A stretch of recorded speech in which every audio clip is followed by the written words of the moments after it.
किशनगंज का 64% है, कटिहार का 64.6% है, पूर्णिया 59.94% है, भागलपुर 51% है और बांका 54% है। कुल मिलकर 58.58%। नहीं, रिपोल कल डिसीजन होगा, कल स्क्रूटिनी चलेगा ऑब्जर्वर साहब के सामने, उसके बाद ही रिपोल के बारे में निर्णय होगा, अभी नहीं। So low turnout का what can be the reason? Last time we checked the heat and all this. तो इस बार आप लोग क्या what did you analyze? See, there are many reasons for low voter turnout. As I said, this is an ongoing process. In fact, this time we also provided transport facilities to those people who are unable to come from home to the polling station and go back. हम लोग इस बार medical kit, छाया का व्यवस्था, ये सब हमने किया है और मोस्ट इम्पोर्टेंटली हमने पोलिंग स्टेशन का आसपास रहने वाला हमारा कर्मी जैसे आंगनबाड़ी सेविका, सहायिका, विकास मित्र, इन सब लोगों को भी मोबिलाइज किया ताकि वो लोग घर घर पर जाकर के मतदाताओं को प्रेरित करें कि आके वोट कर सके। जैसे मैं बताया, मैं फिर रिपीट कर रहा हूँ कि जो हमने मतदान प्रतिशत आपको बता रहा है ये अनुमानित प्रतिशत है, हमको पूरा उम्मीद है कि ये और बढ़ेगा। हम लोग 60% क्रॉस करने का हम लोग उम्मीद रखता है, निश्चित रूप से क्रॉस करेंगे। मतदाताओं को आकर्षित करने के लिए आप लोगों ने टोपी, टी शर्ट और बैजेस बंटवाए, क्या वो काम नहीं है? देखिए, निश्चित आय है, आप अगर नहीं बढ़ते थे तो क्या होता, तो ये कोई बोल सकता है। तो निश्चित रूप से हम लोग प्रयास किया है, हम लोग प्रयास जारी रहेगा। अभी भी 5 फेज हमारा बचा है, हम लोग ये सारे एक्सपेरिमेंट करते रहेंगे। लोकतंत्र महापर्व में मतदाताओं को भाग लेना चाहिए, उसके लिए जो भी फैसिलिटीज हम लोग को करना चाहिए, फैसिलिटेशन करना चाहिए, वो जरूर करेंगे और भी मेजर्स करेंगे।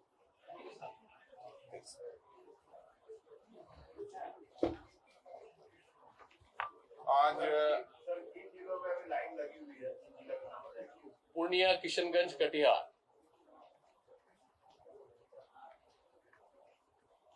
आज बिहार में सेकेंड फेज का चुनाव शांतिपूर्ण तरीके से संपन्न हुआ है। जैसा आप लोगों को पता है, किशनगंज, कटिहार, पूर्णिया, भागलपुर और बांका में मतदान की कार्रवाई हुई। इन 5 लोकसभा क्षेत्रों में कुल 30 विधानसभा क्षेत्रों में आज चुनाव हुआ, जिसमें बांका जिले के 2 विधानसभा क्षेत्र कटोरिया और बेलहर में 102 मतदान केंद्र और 146 मतदान केंद्र, यानी कुल 248 मतदान केंद्रों पर 4 बजे तक मतदान हुआ। उसके अलावा सभी बूथों पर 6 बजे तक मतदान किए जाने की अधिसूचना जारी की गई थी, जो पिछली बार से अधिक संख्या में ज्यादा समय इस बार वोटरों को मिला। अभी भी कई स्थानों पर लाइनें लगी हुई हैं और मैं आपके माध्यम से बताना चाहूंगा कि जो भी व्यक्ति 6 बजे तक लाइन में लग गए थे, जब तक आखिरी व्यक्ति अपना वोट नहीं डाल देगा तब तक पूरी पुलिस की अरेंजमेंट और सारा अरेंजमेंट बना रहेगा। तो जैसा सीओ साहब ने बताया, अभी भी मतदान कुछ जगहों पर चल रहा है। जब वो क्लोज होगा तो फाइनल टर्नआउट आपको बताया जाएगा। स्वच्छ और शांतिपूर्ण तरीके से मतदान कराने के लिए इस फेज में लगभग 42,000 सुरक्षाकर्मी और 18,600 गृह रक्षक बलों की तैनाती की गई।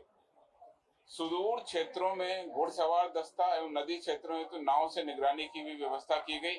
जैसा आप लोगों को पता है, भागलपुर, नौगछिया का दियरा, कटिहार का दियरा तमाम ऐसे बहुत चुनौतीपूर्ण क्षेत्र थे, जिसमें इस बार 30 नाव और 20 अश्वारोही दल यानी माउंटेड पुलिस की हमने व्यवस्था की।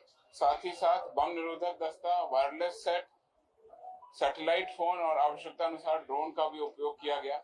इन सभी के पिक्चर्स और फोटो को हमने अपने सोशल मीडिया पर भी शेयर किया है, जहां पर आप देख सकते हैं।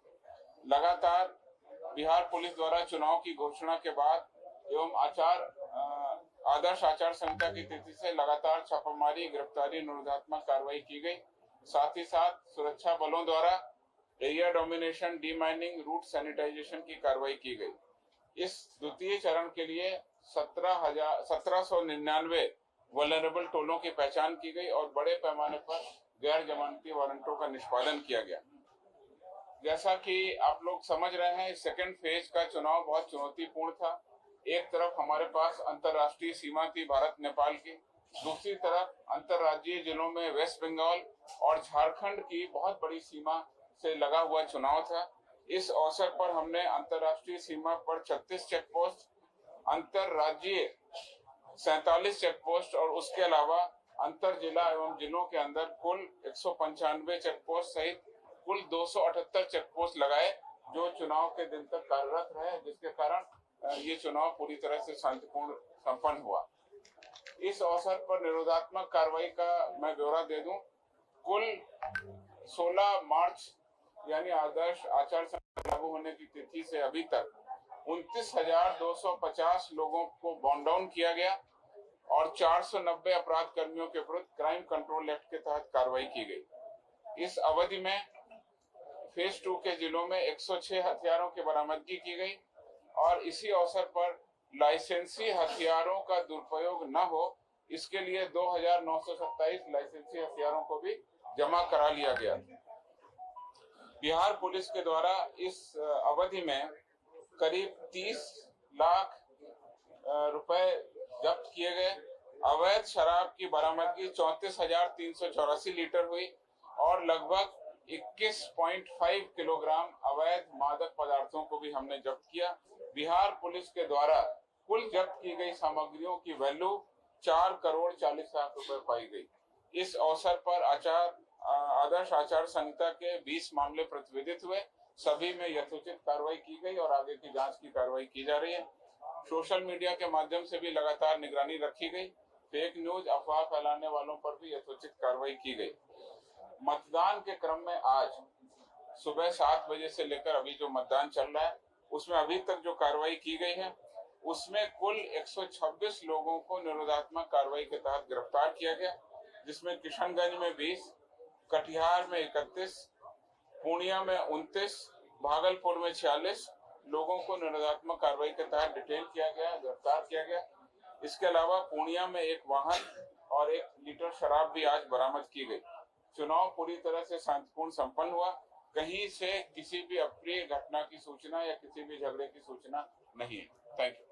11 जिलों में मतदान बहिष्कार हुआ है, उसके क्या होगा आगे? नहीं, ये मैंने फर्स्ट राउंड में भी ये बात बोला था, फिर रिपीट कर रहा हूँ। ऐसे नहीं होता है कि बहिष्कार करने से रिपोल होगा, नहीं होगा।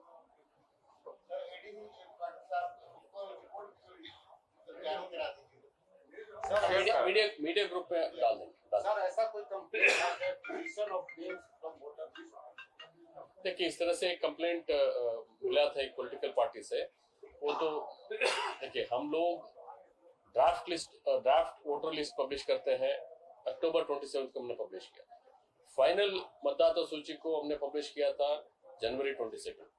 उसके बाद जैसे जैसे निर्वाचन घोषणा हुआ और नॉमिनेशन हुआ, सभी मान्यता प्राप्त राजनीतिक दलों का कैंडिडेट को एक एक किताब दिया था वोटर लिस्ट पर। ये इसका उद्देश्य यही होता है, अगर कहीं गलती है, कोई आदमी का नाम छूटा है, तो कृपया उनका नाम भराइए, या सुधारना है तो सुधारिए, ऐड करना है तो ऐड कराइए। ये सब प्रक्रिया के बाद आज मतदान के दिन बोलेंगे कि नहीं हमारा फलना वोटर का कटा है, तो इसमें कोई चारा नहीं है हम लोगों को। आज के डेट में in fact already roll is frozen. The roll gets frozen on the last date of nomination. Thereafter, no change can be done in the roll.